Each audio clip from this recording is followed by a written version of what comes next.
இப்போ சுனிலும் கண்ணனும் உள்ள இருந்து எப்படி ஓனரை கயிறு கட்டி இழுத்துருப்பாங்கன்னு செஞ்சு பார்த்துட்டு இருக்க. அப்பதான் சுனிலுக்கு ஒரு விஷயம் தோணுது, இந்த கொலையில 2 பேர் சம்மந்தப்பட்டிருக்காங்கன்னு. அப்ப போலீஸ்காரனும் ஜாயோட ஃப்ரெண்டும் சேர்ந்து கொலை பண்ணிருப்பாங்கன்னு கண்ணன் சொல்ல, அதுக்கு சுனில் போலீஸ்காரனுக்கு இதுக்கும் சம்மந்தம் இல்லைன்னு ட்விஸ்ட் கொடுக்குறான். வேற யாருதான் கொன்னான்னு கண்ணன் கேட்க, உன் பொண்டாட்டி தான் கொன்னான்னு சொல்றான். கண்ணனுக்கு நல்லா மேஜிக் தெரியும், அதுல கொஞ்சம் ட்ரிக்ஸை சுனிலுக்கும் சொல்லி கொடுத்துருப்பான். உன் பொண்டாட்டி தான் வேனிஷிங் பியூட்டி ட்ரிக்ஸை யூஸ் பண்ணி கொலை பண்ணியிருக்கா, அதாவது அவங்க இருந்துகிட்டே இல்லைன்ற மாதிரி நம்ப வச்சு கொலை பண்ணியிருக்கான்னு சொல்ல, அந்த சமயம் அவன் தூக்கி போட்ட சிகரெட் துண்டு தீப்பிடிச்சு எரிய ஆரம்பிக்குது.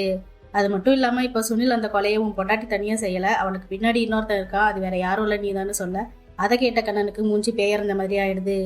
அப்போ எரிஞ்சிட்டு இருக்க தீய எனக்கு வெளியில ஓடுவான், எங்கடா தப்பிக்க பாக்குறேன்னு இல்லடான்னு சுனில் வரட்டுறான். இப்போ உண்மையாவே என்ன நடந்ததுன்னு காட்டுறாங்க. கண்ணனும் அவன் பொண்டாட்டியும் தான் ஓனரை கொலை பண்ண திட்டம் போட்டிருக்காங்க. வேணும்னே அவன் பொண்டாட்டிய ஓனர்கிட்ட அடிக்கடி பேச வச்சு ஊர்ல உள்ள எல்லாரையும் தப்பா பேசுற மாதிரி பண்ணிருப்பான். அப்பதான் அவனை எல்லாரும் அப்பா வேணும்னு நினைப்பாங்க.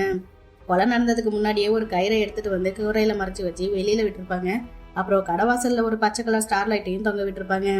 அவன் பொண்டாட்டி வந்தது தெரியாம இருக்க கீழே ஒரு ஜன்னல்ல கண்ணாடியை இன்விசிபிளா மாத்தி வச்சிருக்கான். அப்புறம் அந்த ஓனர் குடிக்கிற கல்லுல மாத்திரையை கலந்து மயக்கமடைய வச்சு அந்த கயித்தை அவன் கழுத்துல மாட்டி விட்டு பச்சை கலர் ஸ்டார் லைட்டையும் தொங்க விட்டுருப்பான். இதுதான் அவன் பொண்டாட்டிக்கு அவன் கொடுக்குற சிக்னல். அந்த பக்கம் 11 பேரையும் மேஜிக் பண்ணி அவங்கள திசை திருப்பிட்டு இந்த பக்கம் அவள் சிக்னல் கிடைச்சதும் அந்த கயித்தை பிடிச்சி இழுக்கிறா. அவளால தனியா செய்ய முடியாதுன்னு கண்ணனுக்கு முன்னாடியே தெரிஞ்சனால வண்டியில கயிறை கட்டி அதை நியூட்ரல்ல போட்டு நகராம இருக்க ஒரு கல்லையும் வச்சிருப்பான். அந்த கல்லை எடுத்ததும் அந்த ஃபோர்ஸ்ல ஓனர் கயித்துல இழுக்கப்பட்டு தூக்கில தொங்கி சாகுறான். இதெல்லாம் எதுக்காக பண்ணிருப்பாங்கன்னா, ஓனர் ஜாய கொலை பண்ணதை கண்ணன் பார்த்திருப்பான்.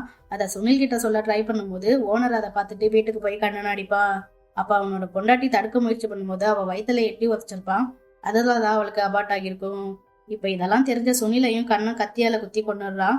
அந்த பாடி தான் எரிஞ்ச கடையில கிடக்குது.